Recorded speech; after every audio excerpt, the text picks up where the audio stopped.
Hi అండి. Welcome to voice of Dattatreya channel. ముందుగా subscribe చేసుకున్న వాళ్ళందరికీ నా యొక్క ధన్యవాదాలు. అండ్ ఇంతకుముందు చేసిన వీడియోలో మనం దత్తాత్రేయ స్వామివారు ఎలా జన్మించారో తెలుసుకున్నాం కదా! ఈ వీడియోలో దత్తాత్రేయ స్వామివారి యొక్క 2 అవతారాలున్నాయి కలియుగంలో. ఒకటి శ్రీపాద శ్రీవల్లభులు అండ్ నృసింహ సరస్వతి స్వామివారు. సో, ఈ వీడియోలో మెయిన్‌గా శ్రీపాద శ్రీవల్లభులు ఎలా జన్మించారో తెలుసుకుందాం. చాలా బావుంటుందండి స్టోరీ. ఇది కాకినాడ దగ్గరలో ఉన్న పిఠాపురంలో జరిగింది.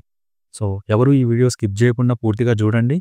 లైక్ చేయండి. సబ్స్క్రైబ్ చేసుకోని వాళ్ళు ఎవరైనా ఉంటే ఇంకా సబ్స్క్రైబ్ చేసుకోండి. So, let's go to the video.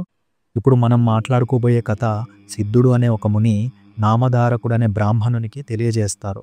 స్వామివారి మహిమలు అన్నీ ఈ బ్రాహ్మణునికి తెలియజేస్తారన్నమాట. అందులో ఒకటి శ్రీపాద శ్రీవల్లభుల స్వామివారి యొక్క జన్మ కథ. అయితే నామధారకుడు అనే బ్రాహ్మణుడు ఎన్నో కష్టాలు పడేవాడు. ఎన్ని చేసినా ఏ ఒక్కటి తీరేది కాదు. ఆ పరిస్థితులలో అతడు ఈ స్వామివారి యొక్క మహిమను తెలుసుకొని అతని దర్శనం అయితే గాని అవి తీరవని నిర్ణయించుకొని అతని దర్శనం కోసం బయలుదేరుతాడు. చాలా దూరం వెళ్ళాక గంధర్వపురం అనే నగరానికి చేరుకొని ఒక చెట్టు కింద కూర్చుంటాడు. స్వామివారినే తలుచుకొని ఎంతో ప్రార్థన చేస్తూ అలాగే తెలియకుండానే పడుకుంటాడు. అప్పుడు అతనికి కలలో పరమేశ్వరుడు దత్తాత్రేయ ఒక అవధూత రూపంలో దర్శనమిస్తాడు. ఆయన జడలు, విభూతి, పులి చర్మము ధరించి ఉన్నాడు. నామధారకుడు కలలోనే స్వామికి సాష్టాంగ నమస్కారం చేసి పూజించారు. అప్పుడు ఆ అవధూత అతన్ని లేవనెత్తి ముఖాన విభూది పెట్టి తలపై చేయి ఉంచి ఆశీర్వదించాడు. ఆ వెంటనే అతనికి మెలకువ వచ్చింది. అతడు ఆశ్చర్యపోయి చుట్టూ చూశాడు. అక్కడ ఎవరూ లేరు. అప్పుడు అతను లేచి ఆ గురుమూర్తిని స్మరిస్తూ ముందుకు సాగిపోయాడు. అలా కొంచెం దూరం వెళ్ళిన తర్వాత అతనికి ఒక యోగి కనిపిస్తాడు. అతడు తన కలలో ఎవరైతే కనిపించారో అలానే ఉండడంతో అతనితో, "స్వామి, నేను శ్రీ గురుని దర్శనం కోసం తప్పించి ఉన్నాను. అది లభించకపోతే మరణించాలనుకున్నాను" అని చెప్తాడు. "కానీ కలలో మీ దర్శనమయ్యాక నా దుఃఖం పోగొట్టగలవారు మీరే అని చెప్పేసి నాకు సంతోషంగా ఉంది. స్వామి, నాకు దిక్కు లేదు. నా అదృష్టం వల్ల మీ దర్శనమైంది. మానవులకు సిరి సంపదలు ఉన్నప్పుడు మాత్రమే బంధుమిత్రులు దగ్గరవుతారు. ఆపద సమయంలో అందరూ వదిలిపెడతారు. సజ్జనులు మాత్రమే అట్టి సమయంలో ఆదరిస్తారు. ఇంతటి కష్ట పరిస్థితిలో నాకు మీరు లభించారు." శ్రీ నృసింహ సరస్వతి స్వామివారి మహిమ గురించి ఎందరో చెప్పారు. మా వంశీయులు కూడా ఆయన భక్తులే. అందువల్లనే నాకు ఆయన మందు భక్తి కలిగింది. నేను ఎల్లప్పుడూ ఆయనను స్మరిస్తున్నాను. కానీ నేనెంత కష్టాల్లో ఉన్నా, నేనెంతగా ఆయనను ప్రార్థించినా నన్ను ఆయన అనుగ్రహించలేదేమి అని చెప్పి అడుగుతాడు బ్రాహ్మణుడు. అప్పుడు సిద్ధయోగి ఇలా అన్నారు, "నీవు చెప్పేది శ్రద్ధగా విని ఎప్పుడూ గుర్తుపెట్టుకో. నీవు మనస్సులో ఆయనని సంశయించి ఉండాలి. అందువల్లనే నీకన్ని కష్టాలు వచ్చాయి. త్రికరణ శుద్ధిగా ఆయననే నమ్మి సేవించే వారికి ఎట్టి కొరవ ఉండదు. నీ గురుభక్తి ఇంకా దృఢం కాలేదు" అని చెప్పి అన్నారు. అలా కొద్దిసేపు మాట్లాడాక నామధారకుడు సిద్ధమునిని ఇలా అడుగుతాడు, "స్వామివారి కలియుగ అవతారాల గురించి చెప్పగలరా" అని చెప్పి అడుగుతారన్నమాట. ఇప్పుడు సిద్ధముని నామధారకుడిని రావి చెట్టు క్రిందకి తీసుకెళ్లి కూర్చోబెట్టి, పిఠాపురంలో అప్పలరాజు శర్మ, సుమతి అనే పుణ్య దంపతులుండేవారు. వారు బ్రాహ్మణులు, ఆపస్తంభ శాఖకు చెందినవారు, దత్తభక్తులు కూడా.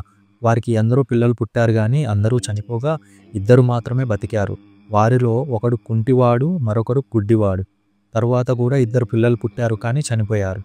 నిత్యము భిక్షకై వచ్చిన వారిని శ్రీ దత్త రూపాలుగా భావించి వారు భిక్ష సమర్పించుకునేవారు. ఒక అమావాస్య నాడు వారింట్లో బ్రాహ్మణులను పిలిచి సంవత్సరిక కర్మ ప్రారంభించారు. అలాంటి రోజున బ్రాహ్మణులు భోజనం చేయకముందే మరెవరూ భోజనం చేయరాదని శాస్త్రం ఉండేది. కానీ ఆనాడు బ్రాహ్మణులకు భోజనం వడ్డించకముందే వారింటికి ఒక సన్యాసి వచ్చి భిక్ష కోరాడు. పనిలో నిమగ్నమై ఉన్న ఇంటి యజమానికి ఈ విషయం తెలియదు. సుమతి ఇచ్చిన సన్యాసి పరమేశ్వరుడేనని, తన కులదైవమైన దత్తాత్రేయుడేనని విశ్వసించి ఆయనకి భిక్ష ఇచ్చింది. ఆమె భక్తి విశ్వాసాలకు సంతృప్తి చెందిన ఆ సన్యాసి తన యథార్థమైన తన దత్తాత్రేయ స్వరూపంలో దర్శనమిచ్చారు. అప్పుడు ఆ స్వామిని చూడటానికి 1000 కన్నులు చాలలేదు.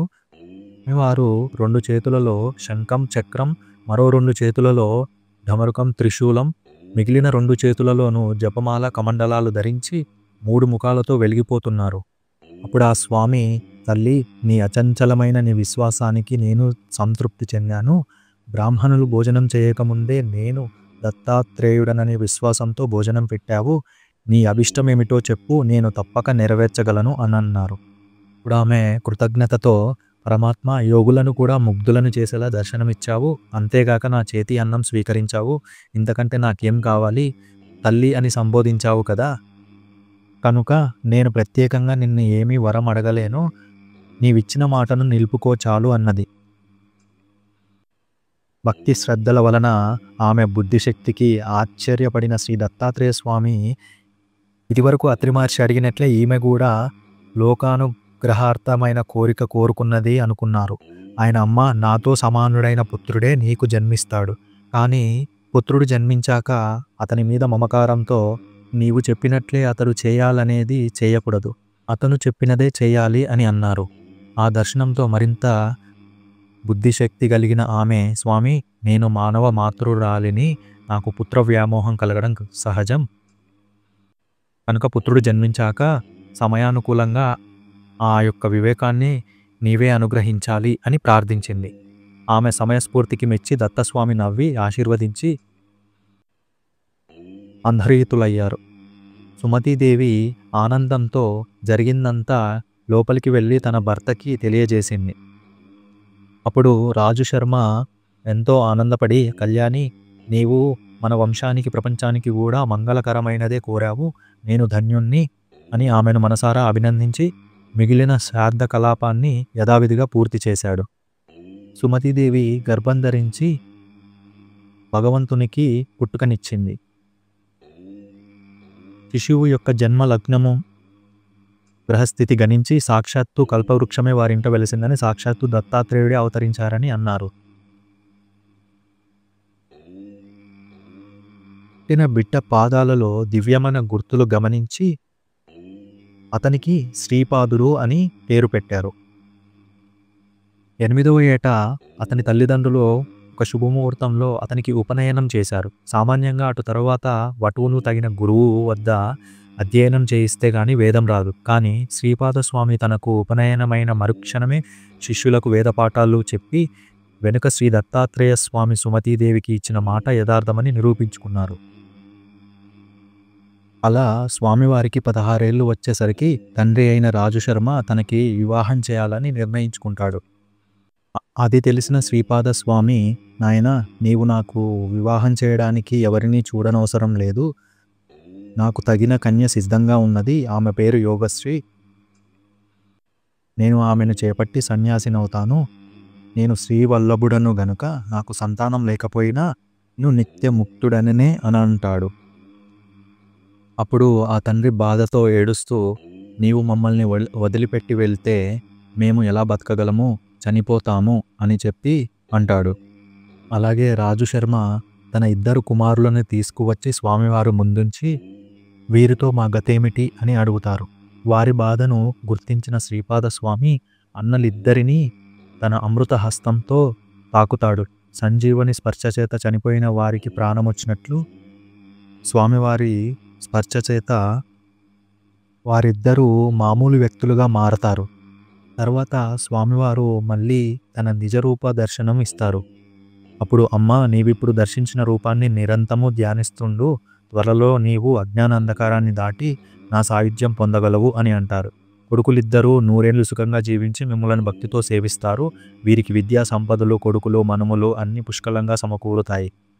వీళ్ళు కూడా లోక ప్రసిద్ధులు అవుతారు అని తన తల్లికి చెప్పి, తరువాత తన సోదరులతో, మీరు తల్లిదండ్రులను ప్రత్యక్ష దైవాలుగా భావించి సేవించి తరించండి, నేను సన్యసించాలని చెప్పి తన తల్లిదండ్రులకు ముమ్మారు ప్రదక్షిణం చేసి వారి అరింట తీసుకొని వెంటనే సన్యసించడానికి బయలుదేరతారు. ఇలా సిద్ధముని నామధారకునికి చెప్పుకొచ్చారు. ఓం రాం దత్తాత్రేయాయ నమః. చూశారు కదండి శ్రీపాద శ్రీవల్లభుల స్వామివారి యొక్క జన్మకథ. అందరికీ నచ్చుతుందని అనుకుంటున్నాను. నచ్చితే లైక్ చేయండి. ఇంకా తెలియని వాళ్ళు ఎవరైనా ఉంటే షేర్ చేయండి ఫ్రెండ్స్ అండ్ ఫ్యామిలీకి. ఈ కథ వినడం కూడా అదృష్టమే. నెక్స్ట్ వీడియోస్లో నేను శ్రీ నృసింహ సరస్వతి స్వామి వారి యొక్క జన్మకథను రిలీజ్ చేస్తాను. ఫాలో అవుతూ ఉండండి. Thank you all. Thank you for watching.